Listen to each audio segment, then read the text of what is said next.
What's up, everybody? It's your boy Mood616 here, and thank you once again for stopping in for another Top 10 Tuesday video. Alrighty, so this is episode 59, I believe, and this week we are going to be talking about our top 10 favorite horror documentaries of all time. Now, horror documentaries is like one of my favorite things to watch. I absolutely love just learning everything I can about, you know, the horror films and the industry and people and just everything that's associated with it. And yeah, very tough list to make, I will say. There's a lot of documentaries that don't have like solo releases that have been put on, you know, as special features onto, you know, DVDs and Blu-rays and certain things like that. Like I always think of the one for, I think there's a really good one on American Werewolf in London. There's a really good one on the Blu-ray or the DVD for that, and like The Thing, and you know, things like that. This one, pretty much all these have solo releases. Actually, all these releases do, or all my picks do. So, without further ado, let's get right into this top 10. My personal favorite top 10 horror documentaries. And at number 10 is Going to Pieces. This one's in at number 10 because this one's kind of faded for me over the years. It's still in here because I actually do really still like to watch this. My biggest problem with this documentary is that it's just too short. This one runs, I believe, 88 or 90 minutes or something like that. And we all know, like, you know, the rise and fall of a slasher film. You know, just that whole idea could be spread out over 4 to 5 hours type thing. I feel this one just rips by too fast. There's just so much more, you know, information you could throw into a subject like this, and I just feel it just kind of underplays itself. It's just kind of underwhelming, but it's still a really good documentary. It's just too short in my opinion. But, you know, it's still a good watch. If you've never seen it, definitely still check it out. And, you know, I still like throwing this one on every once in a while. So, Going to Pieces, number 10. And at number 9 is Adjuster Tracking. Now, if you're a fan of VHS, you know, collecting, or just fascinated with VHS arts and stuff like that, this is a great documentary. Like, it goes into the world of, you know, VHS collectors and what it means to them, and just the whole history of VHS and just everything about VHS. It's just amazing. Really, really done well. Really well done. From, of course, VHS Shitfest. Just really good stuff. There's a guy on YouTube called knjhorror.com. Now, he has probably the most amazing VHS collection I've ever seen in my life. If you've never checked out his channel, he's been on YouTube for probably 7-8 years. He's like old school.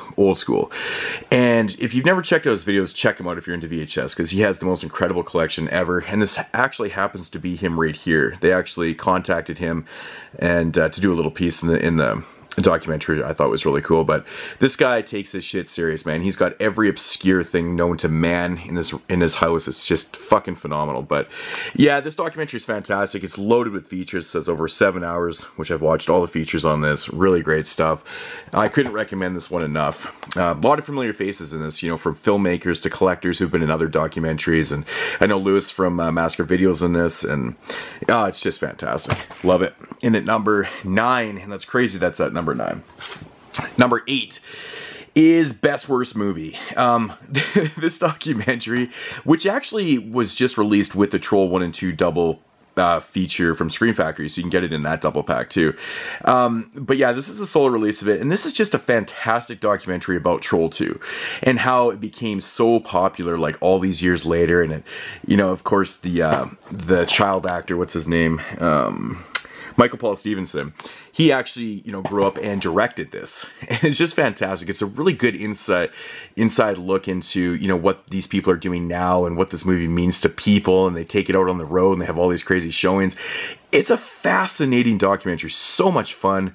Really well executed. And it's got so much heart. If you've never seen Best Worst Movie, check it out. It's fantastic. I love watching this. Really, really good stuff.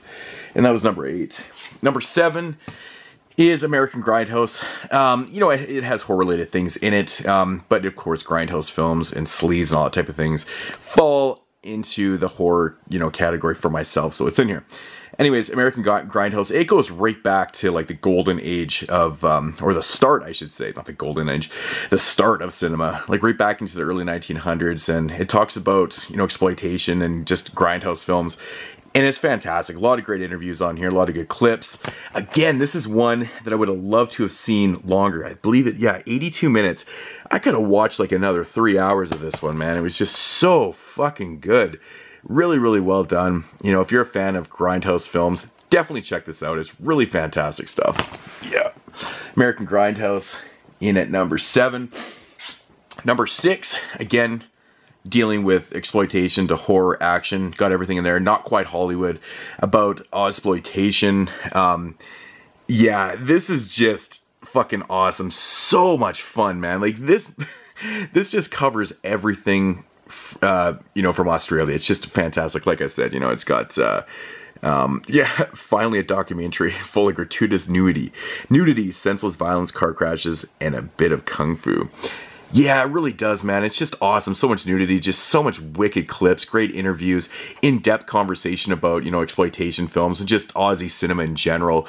I'm such a huge fan of Australian cinema. Like, it's become one of my favorite countries for cinema. You know, I don't know why. I just love a lot of the films that come from there. Ever since I've seen Wake and Fright, I've just been, you know, even more obsessed with Australian cinema. But, yeah, this is really great stuff. You know, again, I probably could have watched this one for, you know, another 2-3 hours at least. This one runs a little bit longer at 100 minutes, but yeah, I could have went on forever watching this shit. It was just fantastic. But you know what you're gonna get? You know, exploitation, sleaze, great stuff. Yeah. And that was number 6. Number 5 is a newly released documentary called Electric Boogaloo. This is basically the wild, untold story of Cannon Films. Now, if you haven't seen this, do yourself a favor, run out and check it out. I believe it's actually even on Netflix right now, or you can get it at Walmart for like $5 in the US.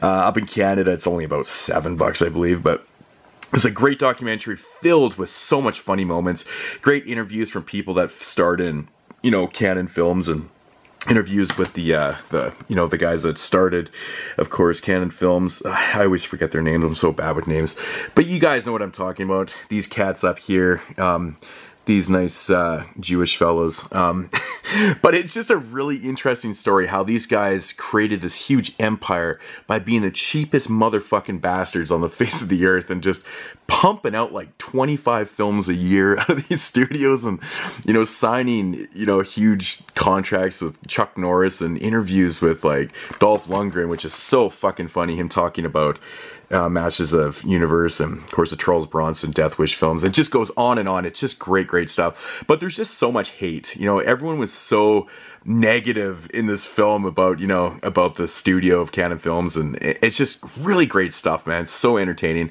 I've watched this thing twice since I've got it, and I couldn't recommend it enough to everybody out there. Really good watch. Really good stuff.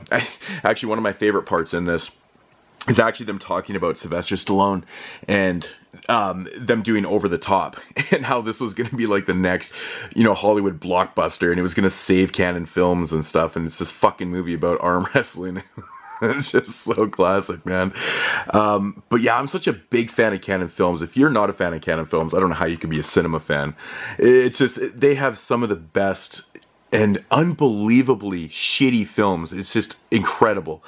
You know, everything from, you know, Masters Universe, which is a raging piece of shit, but it's so much fun to watch, to there's a couple on there that I really gotta watch. But anyways, I'm blabbing on. I could talk about that one forever.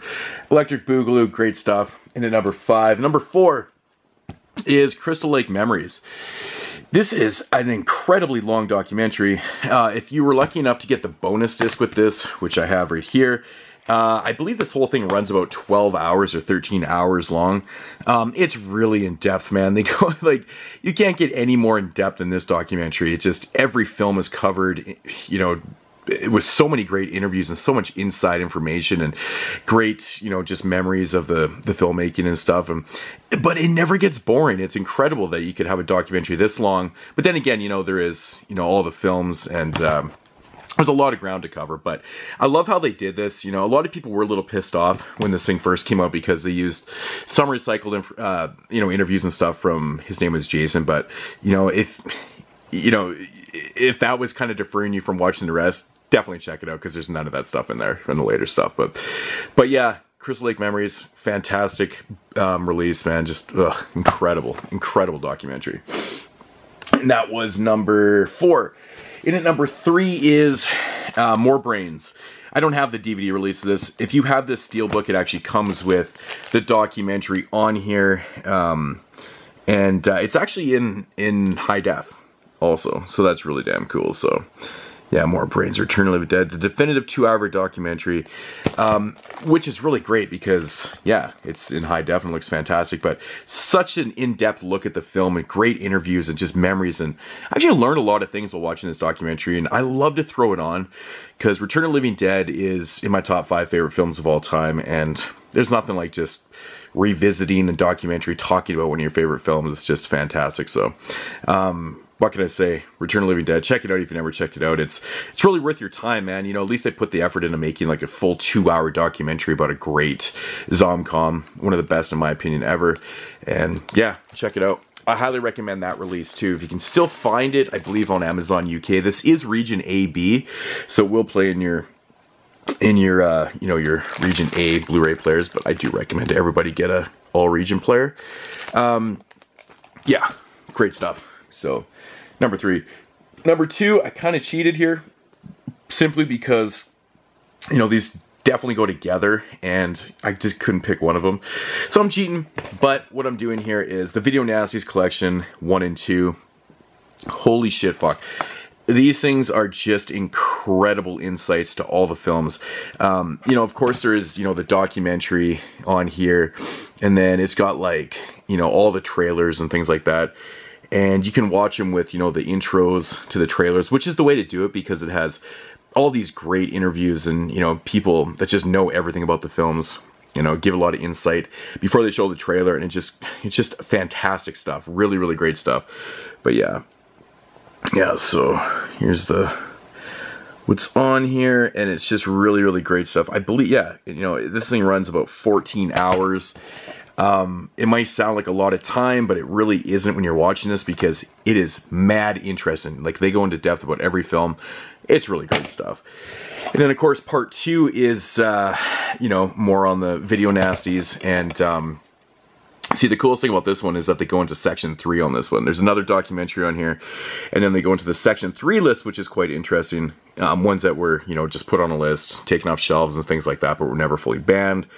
And again, it runs 13 hours. And this one's really interesting because there's a lot of films on here that are just, you know, obscure to hell. And it's really interesting talking, or having these people talk about these films. Some of the films I've never seen, and it's such a blast. Like, I couldn't recommend these enough to anybody. If you're just getting into Video Nasties, you know, and want to collect the whole, you know, all the Video Nasties, check these out, man. This will just pique your interest to the point where you want to buy them all. And these are just amazing releases by Severin. They're both, you know, 3-disc releases.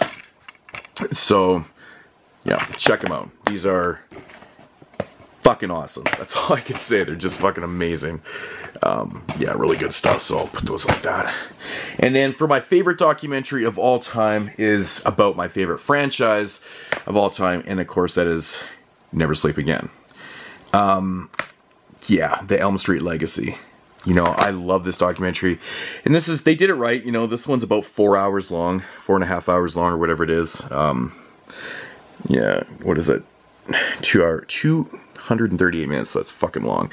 But this is great. No, it's exactly the same way as, you know, the Crystal Lake Memories documentary. It goes through every film in depth, and it's just so much insight into all the films, and it's just amazing. It really is fucking amazing. So I know this was previously released on DVD, but this is the Blu-ray of it, which I generally don't even buy documentaries on Blu-ray, but I'd never picked this up on DVD for some odd reason, even though I loved it with a passion. I'd seen it before, and I think that's why. And when they announced the Blu-ray, it was just cheaper to get. So, but yeah, sorry about that, guys. I have my camera on a different setting tonight and realized I can only get about 14-15 minutes in a video. But anyways, that's going to do it for my top 10 list. Yeah, so we'll do a quick little roundup here. Going to pieces. Number 10, number 9, Adjust Your Tracking. Number 8, Best Worst Movie. Number 7, American Grindhouse. Number 6, Not Quite Hollywood. Number 5, Electric Boogaloo. Number 4, Crystal Lake Memories. Number 3, More Brains. Number 2, The Video Nasties Definitive Guide, Volume 1 and 2. And of course, number 1 with Never Sleep Again. And with that said, There is actually quite a few documentaries, of course, that didn't make this list because I only got 10 spots. Just some honorable mentions. The Godfather of Gore, the Herschel Gordon Lewis documentary, fantastic stuff. The Psycho Legacy. Rewind, this is another great VHS one. Nightmares in Red, White, and Blue. The 25 Years of Terror. The Halloween documentary, which I know the inside story, which was released in the UK, apparently is a lot better. I've never actually seen it before. The newly released Lost Souls documentary. And there's a bunch that I still need to grab. I need to grab Leviathan, and Maidens Unleashed is one I want to grab, and you know, things like that. So American Scary, which is about horror hosts, which is really cool. But anyways, guys, this video's gone on way too long. I will check you next week with another top 10 list. Peace out, homies. Yeah.